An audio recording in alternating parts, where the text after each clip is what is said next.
Welcome to Thinking Green. I'm Rana, and my guests tonight are Owen and Lynn Charles, who about a year or so ago co-founded, along with a couple other folks, a Shoreline chapter of the Green Party of Connecticut.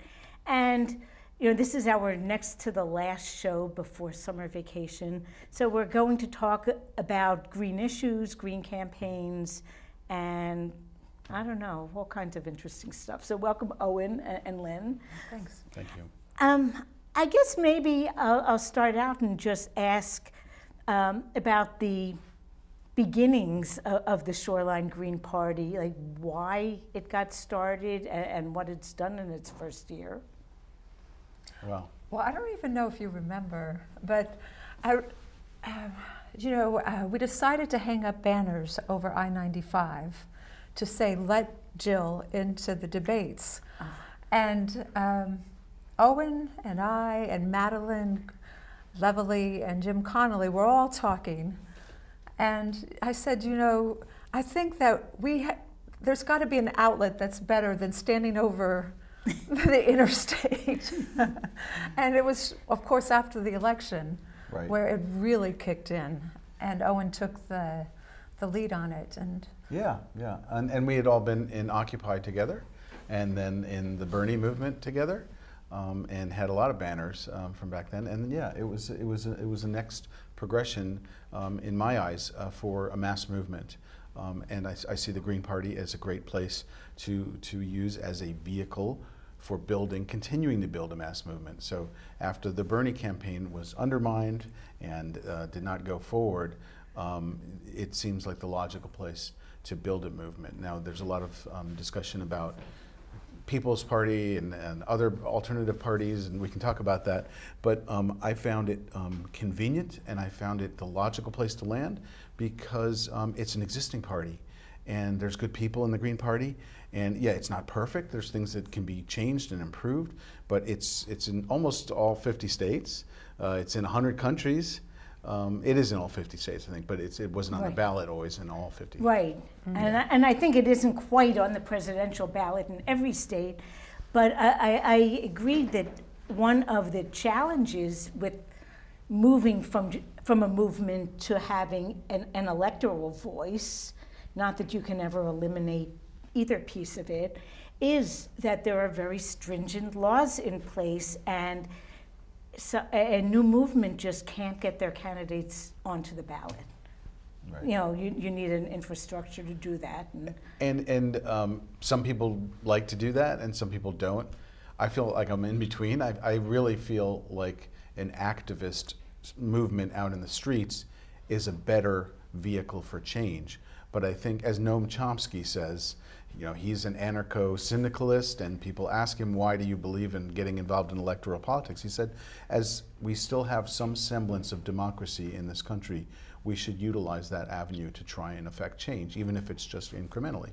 So I think we're doing the right thing, even if you don't believe that, you know, the solution, because the election system is so rigged, even if you don't believe that it's gonna work, it's still worth a try. And we can make, and I think you, Rana, and the New London Greens and the Waterford Greens have shown at a local level that you can make a big difference. And I think it has reaffirmed for me, especially now in our country, how important the local politics are and how important it is to organize and run campaigns at the local level. Somehow I didn't get that before. And now, you know, I realize that, you know, all the chatter at the national level is just chatter, but what's happening locally is actually paralleling what's happening nationally. There have been a couple of issues in our town. I agree. It's a complete change for me, because I always just focused on the national, and it wasn't a natural change to become more local focused, because I care more about, you know, all of these national issues. But you realize that the best way to affect change is by building locally, and we've gotten a lot of people involved locally. So it works. And I think you guys had been instructive in that, because you've won office locally, the Waterford Greens have won office locally, right. and Wyndham you're engaged in your also communities. has been very successful as well. Yeah. Well, I think part of it is that most people are pretty concrete. So it really is helpful even to build a national movement if local people meet local Greens and see that, oh, we are really like members of the community, and we help. You know, you mentioned coalitions when New London folks wanted to ban fracking waste in New London. That was not initiated by the New London Greens, but it was initiated by activists who really weren't sure how to interact in with our governmental bodies. So we had a better sense of how to go about getting the votes to do it, because sometimes you need the pressure from the activists, but what policy happens depends on how the elected officials vote ultimately. So you can't just write them off. Right. So that, I mean, that is the message that I would think that we still need to bring, that people who are involved need to bring to people who are not yet involved in political third-party politics, and that is, you can do it, you can build it at the local level, you can run for office, and you can help other people run for office. And even if election laws make it really hard to get on the ballot, and you got to get a lot of signatures, and you can't get as much money as the Democrats and Republicans, you can still engage at the local level, and it's often easier. You don't need $1 million to run for even first selectman, or to run for selectman or Board of Finance or Board of Ed. And I think that the local level, I really so believe in doing things at the local level. It's easier to have victories, and you know, even if you have a lot of small victories, that promotes a kind of political optimism that's really necessary but difficult in our current day. You know, something in Madison that has taken place was there's a property that used to be a former school, and it has playgrounds, and it's square in the middle of town, right on the main road, the Boston Post Road. And what was initially promoted by the first selectman was, let's sell off this property, including the ball fields, to developers and develop this. And you know, you see that as, again, a parallel to what's happening nationally. Let's sell off, you know, whatever parks, whatever public lands. Assets into private property. Right. And there was an amazing outcry from the citizens, you know, saying, you know, at first, you know, the first couple hearings, it was like, well, I don't know, but then the people kept showing up, and you know, I felt it was, again, this kind of glimmer. You know, we were there when Owen was running for Board of Finance. We were there on those grounds, and they have the farmers market there. Well, actually, that's the town green. But people were saying, you know, this is an important issue for me, what they're going to do to Academy. Yeah. And we wouldn't have known that unless we were collecting signatures and talking to people face to face. Yeah, so I think it made a big difference in the election. And that sparked a discussion in the town. And then when there were public hearings, literally hundreds of people came out, and it was so gratifying to see literally, you know, dozens of people in a meeting speaking out against privatizing this property, and it was very one-sided. I don't think there was hardly, it was maybe 30 to 1 in the amount of people who spoke. And there's a certain point that people who are voting, you know, they're neighbors with everyone who's coming, so you know, they're likely to be more influenced by what people in their town are telling them than, you know, people in Hartford or in DC. They don't see us in the grocery store every day. Right. That happened again too at another hearing about how the board decided to take money from the funding for the library, a substantial amount, and a resident said, which one of you voted which way? And they didn't want to say. This is the Board of Finance. It's publicly available information, but they had their, you know, kind of backs against the wall when it came to having to be accountable for what they're doing. And that's where we can make a difference, is holding public officials accountable.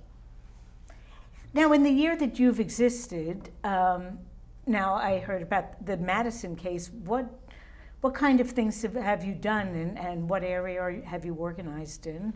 Well, we've helped pass a fracking waste ban in Madison, and along with that, on the Shoreline, Guilford passed it right prior, just prior to us, and Clinton after us. So there was a movement there along the Shoreline. We're not just Madison. We're the towns from East Lyme all the way to North Branford. Yeah. What else have we done? What else have we? In Clinton, members of our party were very vocal in leading the way against the waste dump that was proposed there, and that was a big victory to stop them from putting in a waste dump that would substantially endanger the wetlands there, as well as the people in the community if fumes or, God forbid, it ever caught fire or anything, and all of the trucks coming in. I mean, it was a no-brainer, and it was, again, great to see people marshaled in the hundreds to come out to a, what is the board? It was the inland wetlands. Who would ever think an inland wetlands board meeting would have like 400 or 300 people there, but it did, and it was great. Right, so, and very scientific and specific information being presented, and people followed it and were vocal. And we were there, but we weren't leading the way. Jim Connolly, and Madeline Leveley, Eric Bergman, Lorraine Simister, a lot of people from our group were leading the way because they're citizens of Clinton. And so that's great to see that, and we certainly offered support. Yeah. Another happy event was we had a Songs of Solidarity. One of our members, Hugh Birdsall, is a really talented musician, and he has a lot of friends along with Lorraine Simister, got them together. And it was important, the title, Solidarity, that it's not even solidarity, even of coalescing, coming together, drawing strength from each other. Not just, I think it's really an important distinction that it's not all about resistance, and I think that's become a false, is it a shibboleth or something? Because it's like, what do you, but instead, what are we fighting for, and how do we come together? And it's a real... Exactly. Yeah, I think, well, there's an artificial divide of left and right. I think largely the 99% have shared common interests, and it's this artificial divide that puts us against each other. So I think, the idea of solidarity and that event, and it was free, and we gave away food, and just was about bringing people together. And people who watch this show will probably know Hugh Birdsall and Lorraine. They've both been guests at various times, and Hugh taught school in New London for many, many years at the Regional Multicultural Magnet School. He retired a couple years ago, so now you can get him involved in more politics, closer to home probably. Yeah, right. He did run for Board of Ed in Clinton this last year too. Yeah, one of our candidates. Yeah. Although also Baird Welch Collins played guitar and did a few great songs there, and I didn't know even that he was a musician, and he was fantastic. And I played there, so we have a whole litany of green musicians who are taking part in Back in 2007, I think, there was a city blogger. He's not around anymore, but he had come to one of our music fundraisers for the New London Greens, and he wrote in his blog something like, if musical prowess was what got people in office, the Greens would just rule the city. But it isn't. but other things we've done, I mean, a lot of events like that. We also showed Requiem for the American Dream at the Guilford Library, and we co-sponsored it with the Guilford Peace Alliance. And that's a really moving film, the words of Noam Chomsky, really, in addressing, basically the rigging of the American economy and the elections. And the American democracy, ultimately. Yeah. And we ran 4 candidates. And this is all in the course of 14 months. We ran 4 candidates in 2017, and we each got over 1,000 votes, which was pretty significant, never having run Greens before, for these offices in Clinton and in Madison. Which was well over half of the votes cast for any winning candidate. Oh yeah, we did well. And then we also are running 2 candidates right now for state representative in the 86th district. That's Colin Sowney representing Durham, North Branford, Guilford, parts of Durham, and parts of Wallingford. Yeah, and then we have Madeline Leveley in the 35th district, representing Westbrook, Essex, and Clinton.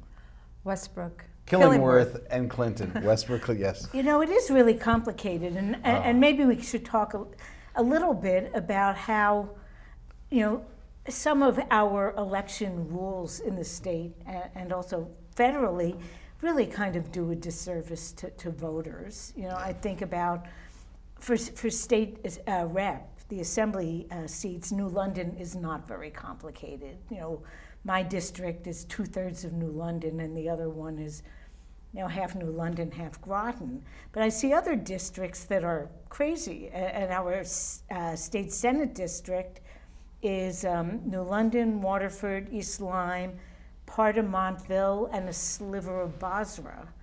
And, you know, like a Democrat from New London, frankly, has a very hard time winning that seat because the district is gerrymandered. It seems like almost you need a non-partisan computer or something to do the districting, because when politicians are writing their own districts, it's always going to be unfair and nonsensical. Yeah, maybe we need like cartographers or something working with, because yeah. But you know what's so funny is that it's a common sense solution, and it's so funny this, you know, feeling like, oh well, that would be impossible. Well, it's impossible what we're living with. Why you know, why is it so hard? Well, you know, before the show, we were talking a little bit about why green, but I think that kind of, for me, really encapsulates why green. I think some people who haven't met us think of the Green Party as being maybe, I don't know, radicals, but really, our positions are so sensible. And that's what strikes me. I'm not a green because I'm a radical. It's because, you know, like I'm pro-peace because peace is cheaper in terms of human life and money and the economy. And, you know, there are just so many things that we promote that seem impossible in the United States right now, but really our solutions, I think, make a lot more sense than what we're doing now. Yeah, I think there's a lot to be said for why green, and also the arguments that people have kind of learned why not green, and to combat those, because people need to be able to come over the hurdle to join a mass movement. And did you want to say well, anything? I have a lot I can say about it. I was going to give you your intro, sort of like your drum roll for the Eugene Debs quote. Oh yeah, well, yeah, so Eugene Debs said, I would rather vote for someone I believe in and not win than vote for someone I don't believe in and win, I think basically is what he said. And that's a lot of what we're doing when we're voting for the lesser evil. Val Kilmer, I love to also refer to him. Val Kilmer was on the, I think, Stephen Colbert Tonight show. Or Debs and Kilmer. Yeah, there you go. Another great. He He was endorsing Jill Stein, and he said, you know, at the end of my life, I don't want to look back and say, you know, I never voted my conscience ever. I never voted for what I really believed in because I was afraid, and now here I am, and I regret it. And I thought it was very moving. Yeah. Yeah. He's going to get teary-eyed. Well, I think part of what it boils down to, and you know, I don't think the Greens are always right about every issue, but looking at where we are now in the United States, and we have kind of a, you know, corporatocracy, and one thing you know about the Greens is where we stand is because that's what we believe in, and not because of money interests, you know, influencing us. So we might not be right about everything, but we kind of come by our views honestly and not, you know. Right. I mean, we're just diving into this without going into the 10 key values that Greens believe in. But I think, you know, there's two things. I mean, one is the deck is stacked against us. So I'd like to speak to those arguments, why it does make sense for the Green Party to be a vehicle. It's because people need to have a democracy that represents them. So at the small level, yeah, it may not be a perfect party. It may not have a lot of electoral success right now. But it is there, and it is waiting to be taken over, and it has a lot of great potential. So people, there is the movement for a People's Party also on the left, and a lot of former Bernie people like Nick Brana. And I think they have the right idea. But I've tried to be talking with them about working together, the Green Party, movement for a People's Party, other parties too. Because what we need is really unity, and we need coalition building. But for me, it seems like the Green Party is the best place. But I shouldn't touch the mic, hey? But if we have a mass movement, I hate to say this, I know Green Party will like eject me or something, but if the DSA was to all of a sudden get 13 million people in it, I might join the DSA too, because what we really need is not small groups that are fighting and saying, we're right, you're wrong. We need to get people together, the way that we saw a little bit of in Occupy, the way we saw a lot of in the Bernie movement. I'll just say one more thing that's really the overarching issue is that we live now in a corporate duopoly. We have two major parties that I like to say bribocracy. I think I coined that term. But the two major parties that take huge amounts of money and represent not people's interest anymore, but corporate interests. And this has been documented statistically in looking at voting records. People, 70% may want something, but when it's against corporate interest, for example, single-payer healthcare, it doesn't happen. So it's clear this is a number of issues. We also are losing a sense of our democracy. We're losing not only that the money game that is taken over, but we are no longer able to combat the mass media that is also largely corporatized. And so basically it is a inverted totalitarian state. And I know that sounds awful, but you need to come to grips with the fact that we don't live in the most democratic country anymore, and we keep slipping lower and lower. Yeah, we do. Yeah. And what inverted totalitarian state refers to is where one man, one person, one vote no longer holds sway, not only because of dark money that was the result of the Citizens United court decision in 2009, but it's been happening for years. Over 100 years ago, Teddy Roosevelt helped to pass the Tillman Act, which was to get corporate money out of politics. That was over 100 years ago, and it was in play for quite a while. Basically Citizens United just completely flattened it. But we've been getting less and less democratic for decades, and people are starting to realize that. You saw it in Occupy, you saw it with the Bernie movement. You even see reflections of it in the Trump movement, and that's another topic that we should talk about, because I think there is opportunity in the fact that we share a lot of economic interests, the 99%, with some of the Trump voters. Yeah, we spent speaking about the Trump voters and the Bernie movement, we went canvassing quite a bit for Bernie, up to Massachusetts, New Hampshire, and here in Connecticut. And I actually got to the point where I found it interesting to speak to, they were often independents, we weren't going to Republican stores, but independents who would say, well, I'm not even sure. Maybe I could see myself, I'm a Trump supporter, but I could see myself voting for Bernie because of these issues, and he's right on this, this, and this. And I think that was one of the really important things that he was able to do, was zero in Bernie on those issues that could draw people together. And yeah, that's really an important point. The New London Green Party, you probably don't know about the history of it, but it kind of grew out at the time of the eminent domain case in Fort Trumbull, and both the Democrats and Republicans, the people who supported the Governor Rowland's plan, people who didn't, had nothing to do with party affiliation within the two major parties. There were Republicans for, Republicans against, but the Green Party was very strongly opposed to this plan. It wasn't good urban planning to our view. And so we found ourselves in coalition with some very, very conservative people from the very start of our party. It was 2001 when the New London Greens split off from the Southeast Connecticut chapter, and none of the other chapters, areas really gelled into anything, but New London became very, very active. We started running candidates for city council, primarily to oppose this plan from the start.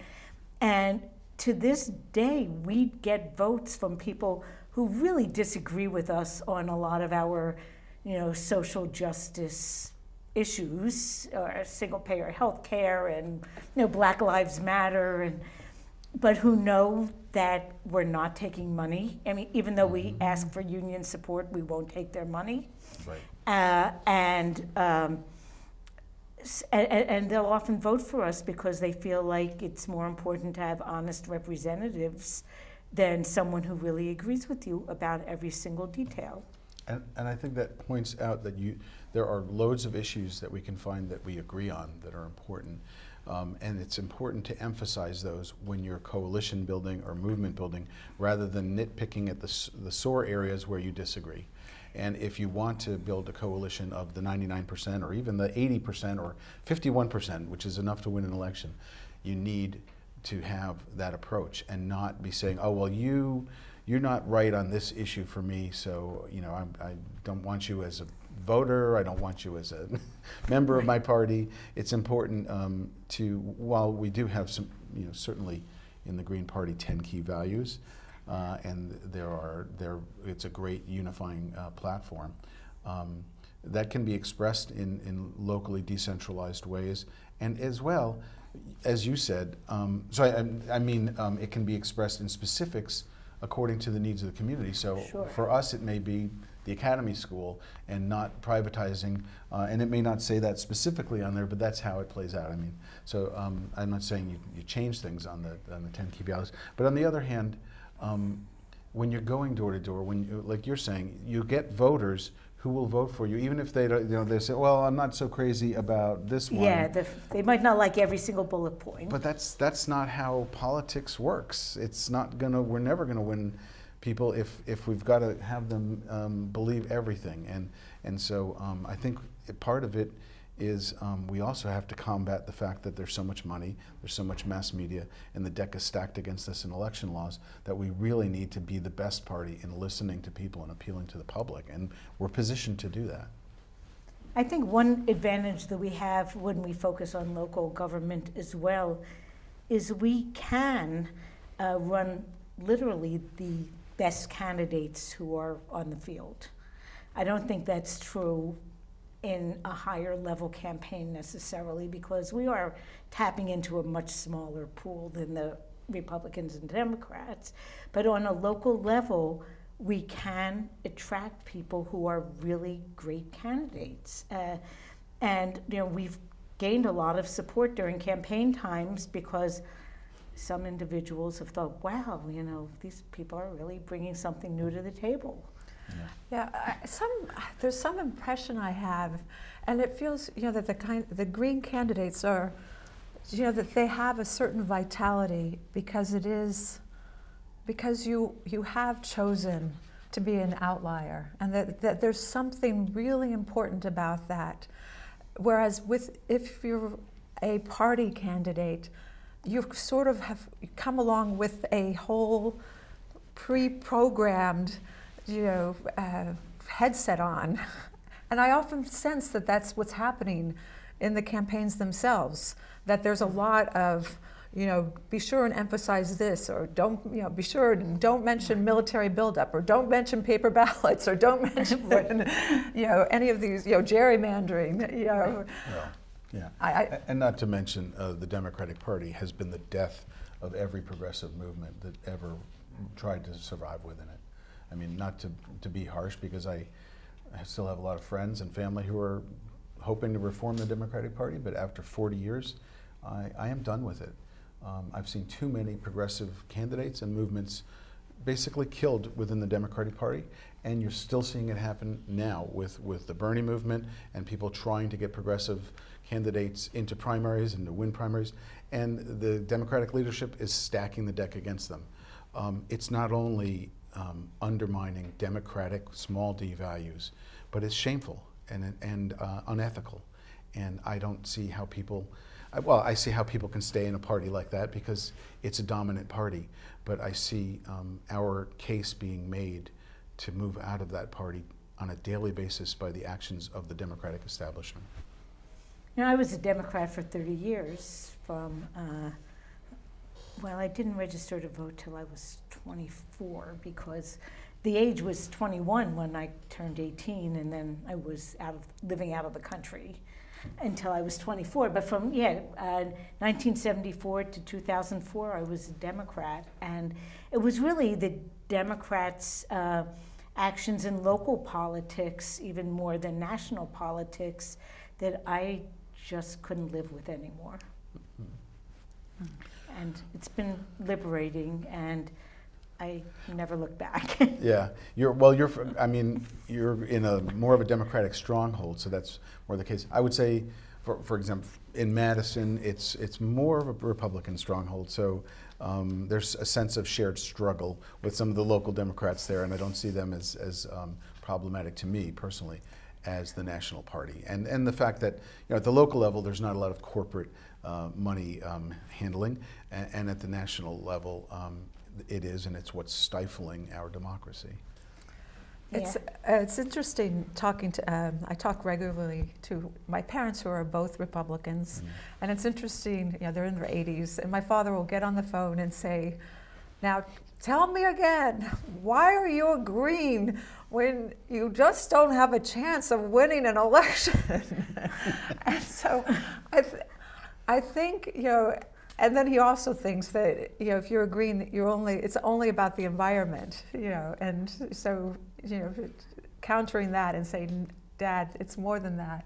But I think there's also, maybe it's the fighting spirit in me, how important it is to have that perspective to be able to address what isn't being addressed by the two parties, and that it is important to be outside of it and pushing and being that force.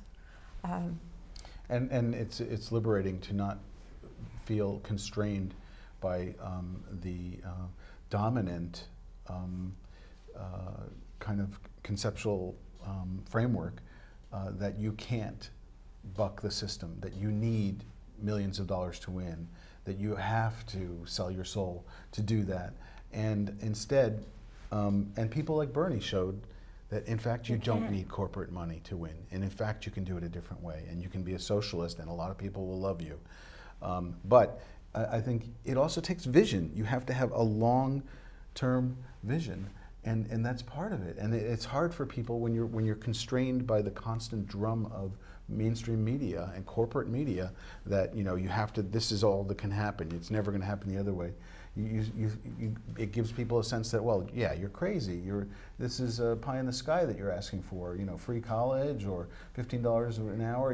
These are all things that are enacted in other Western democracies that we don't have because we've got this corporate duopoly, and it's a shame. And I think Bernie showed that it can be done, and if you have a vision, and here I was speaking to, I actually went to the Left Forum in New York City, and I got to speak to Ajamu Baraka a little bit, and he was the vice presidential candidate for the Green Party, and I asked him a question in one of the forums, what are we going to do for 2020? What are we going to do to build coalition, to have unity, and to win? And he was, among things that he was saying, one was you have to have a long-range vision. It's not necessarily going to happen in 2020, maybe not 2024, and maybe not even 2028. You have to realize that this is a long-term, and I thought that was a brilliant thing for him to say. I think that's true. And it's funny because I think it's fine if there are a lot of different activist groups that kind of differentiate themselves and have their own specialized interests.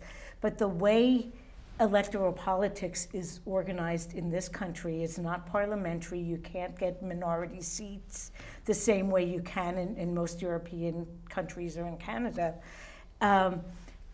We really have to all at least be unified when it comes to electoral politics. You know, Ralph Nader was smart about a lot of things, but in 2008, when he was promoting the idea of parallel progressive campaigns, I thought it was ridiculous. We don't need 4 different progressive candidates. We need one who can get 4 times the number of votes. Right. So at the Left Forum, there was also, at the opening plenary, I think, was it, or was it the closing plenary? I forget which. It was the closing plenary. But there was Gail McLaughlin, who was initially elected as a Green in Richmond, California, and then she became independent and formed the Richmond Progressive Alliance, RPA. Well, right now in California, I think they did win some Green victories, like Kenneth Mejia, I think, won, and he was running as a Green for Congress. I think he made the runoff at least. But what she was doing is she was working, and it wasn't just Gail McLaughlin, it was a coalition of Greens and the Richmond Progressive Alliance and the DSA and the Socialist Alternative, I believe, as well, and independents. Backing each other up and backing each other's candidates up. So yeah, that's a much better approach than I guess what Ralph had in mind back then. Yeah. Now I guess, you know, this is an election year for the General Assembly, for state reps, state senate. So let's talk a little bit about what a legislative agenda should look like and what we should be asking our candidates, or what people who would like to run on the Green line might be wanting to talk about. Well, I was at the state party meeting and went to the breakout session with the comptroller. Remind me his name. Ed Heflin. Right, he's a candidate, Ed Heflin, and he spoke about public banking. And I didn't know much about it other than South Dakota has North it. Dakota. North Dakota. Yeah, they've had it for 100 years. Yeah, and about how important that would be for Connecticut to have it, to not be having our money go to national banks, but to instead keep it here so we can invest it here. And you know, it seemed so obvious, and also an issue that could bring about a lot of people, a lot of support from unexpected quarters. For instance, conservative Republicans are really in favor of it because it does save a lot of money. It does. Yeah. And in North Dakota, at least, you know, that public bank loans money out for student loans, for small business loans, and you know, students know their student debt, like, you know, it's a crisis, it's reached crisis levels, and small businesses also, you know, have trouble getting, you know, loans with good terms. So it could really stimulate the economy in so many ways. But the downside to that is then you don't have chief officers of those public banks who can own like 10 different homes and then you know, contribute like $1 billion to the Republican or the Democratic campaigns. So there is some yes, in our, what did you say, bribocracy? It just doesn't fly. Yeah, gosh, I guess I'll miss that.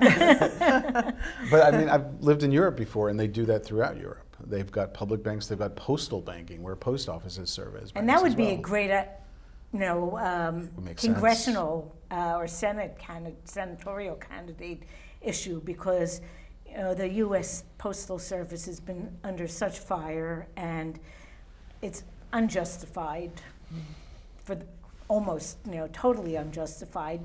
But they could really expand their services to become a postal bank, and it would help a lot of low-income people, as well as add to the financial stability of the institution. So yeah, these are historic, valued American institutions that you can point to as socialist because, oh yeah, it's public.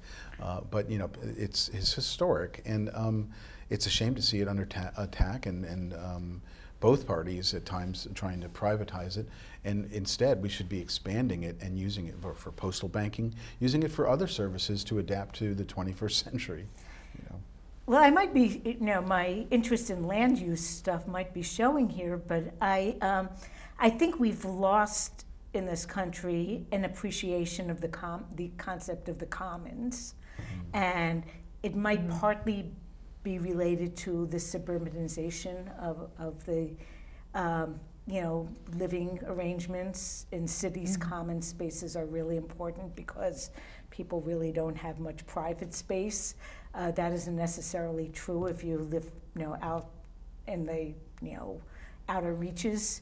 But I think the commons in general, in terms of public banks, postal service, you know, and all the services we get from our municipalities in our state, they're just underappreciated. Yeah. Some people just want like an army, and that's all the public service they And then want. live in a gated community, you know, while cities are burning and there's toxic waste dumps nearby you, and it doesn't work because eventually, you know, the hordes will overrun your gated community. We don't want to live in a Mad Max world, you know, and that's what that kind of extreme libertarian view is everyone for themselves. I actually lived a libertarian life for two months, living in a forest in Oregon in a teepee.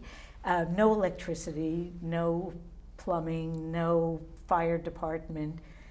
You know, I didn't like it. I don't mind paying my property taxes and getting city services. It kind of, you know, people don't necessarily realize how much we do get from those services, from, you know, our municipalities and our state.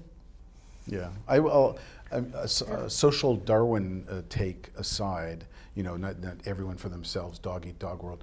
There are some really good aspects of libertarianism about, you know, general ideas of freedom. I think that are valid and libertarian. But the current, you know, flavor of libertarianism is run by the Koch brothers, who really don't want to level the playing ground. They just want to stack the deck in their favor and have no laws that limit pollution, labor laws, or anything else that would stop them from becoming trillionaires, I guess. I don't know what they're after, but, you know. I don't know. What would you even do with that kind of money? I don't know.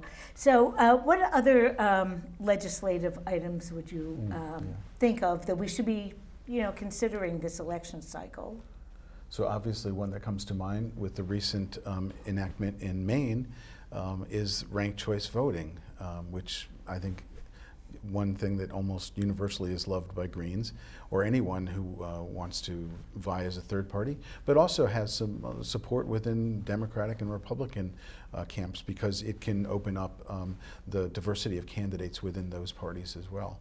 But ranked choice voting, I'm not that great at explaining it, but it's basically ranking so if you have 4 candidates, you don't end up with a choice between the least worst or the lesser of 2 evils. You end up being able to vote for your first choice, and then have your second choice be your safety vote, and then your third choice, and if you want to vote for the fourth, you can do that too. And then votes are tabulated. The person who wins 50% is the winner if it happens in the first round. If it happens in the second round, after the lowest vote getter is taken off, and those redistributed to their first, second, or their second and third choices. That's a really important point, is the lowest vote getter. Those votes are redistributed. Right. And you end up with a winner who has a majority approval rating, which you don't have in many of our elections now. You get someone winning. If it's a 3-way race, a person could win who has almost 2/3 of the people hating them, because, you know, a plurality can be quite different from a majority in terms of numbers. The best thing I saw was Maine RCV campaign had some like 1-minute videos that explained it really well that I can't. With little pieces of colored paper, so look it up on Google. Look it up.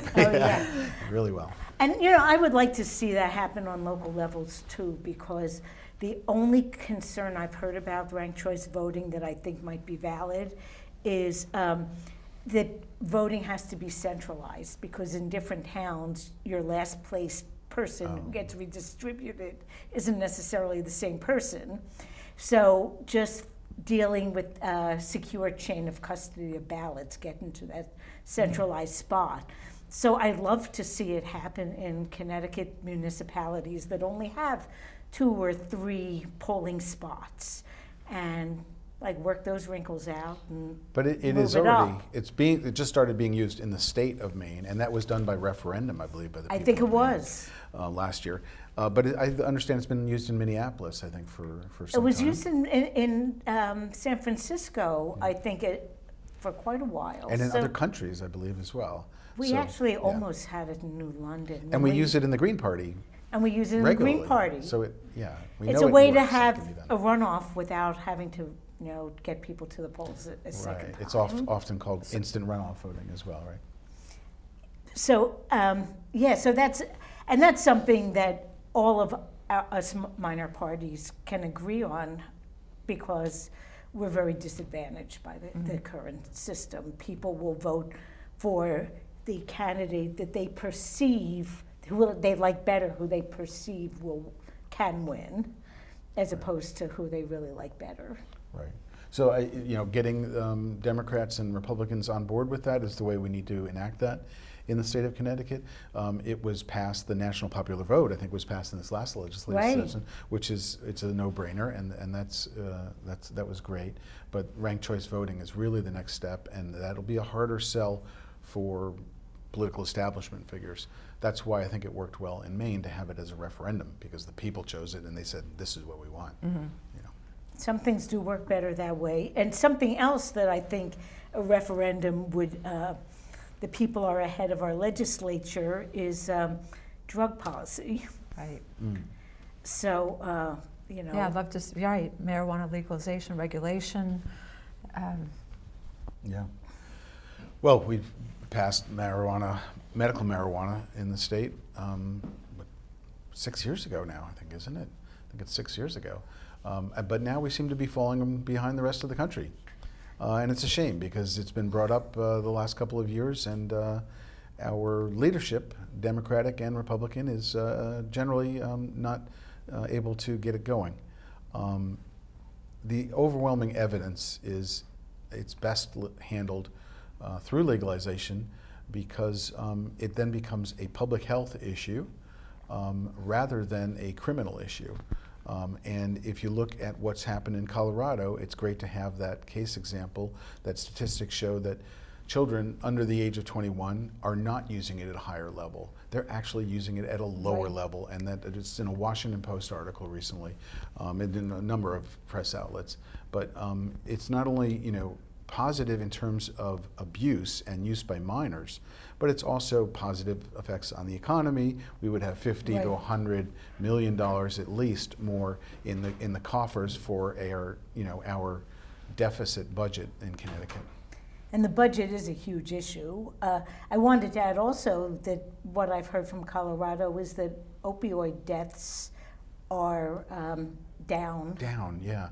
I've heard people That cannabis has been shown sometimes to be a gateway out of opioid. Gateway out. Yes, yes. gateway Opioid out. addiction. Right. Some people are still in this reefer madness idea that it's a gateway drug into harder, and I don't think there's evidence for that, but a gateway out of addiction, yes. And more importantly, too, that it's regulated, so you know it's safe, rather than what's being, distributed where you don't know where it's coming from and what its potency is or what's in it.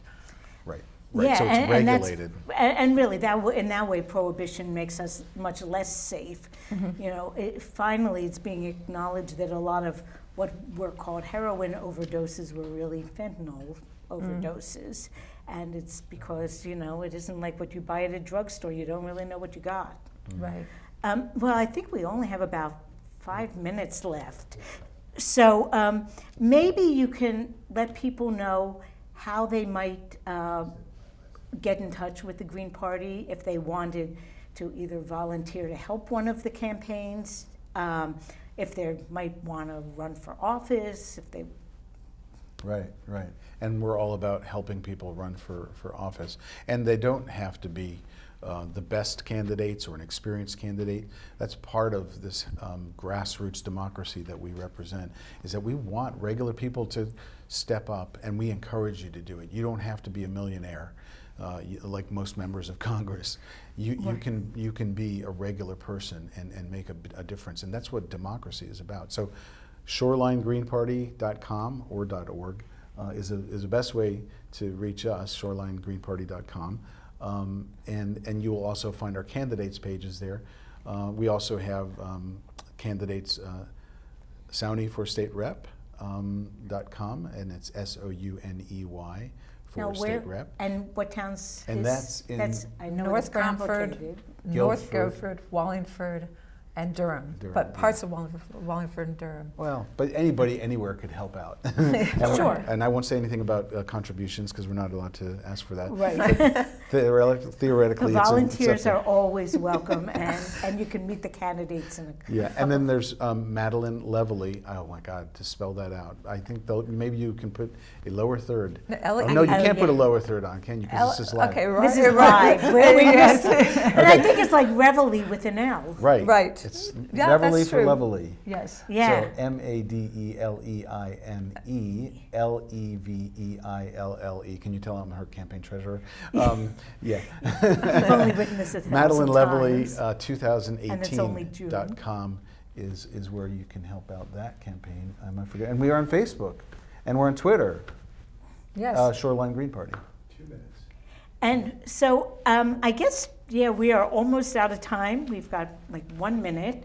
And I just want to let people know that there are Green Parties all along the shoreline, but also in Waterford, in New London. I think the Waterford Green Party covers Montville as well because their state rep district includes Montville as well as Waterford. There's an active group in Wyndham. So we're growing, and you can go to ctgreenparty.org and find out stuff about the state party, NL Greens. We have a website as well. And all the videos for all of these TV shows are also on YouTube. I think it's the New London Greens YouTube channel, but you can get to it easiest through our website. So thank you, Owen, and thank you, Lynn. Good luck with continuing with the Green Party. I have to tell you, in New London, 1 year in, we had not done as much as you've done. Well, thank you, Rana, for helping us give so much support.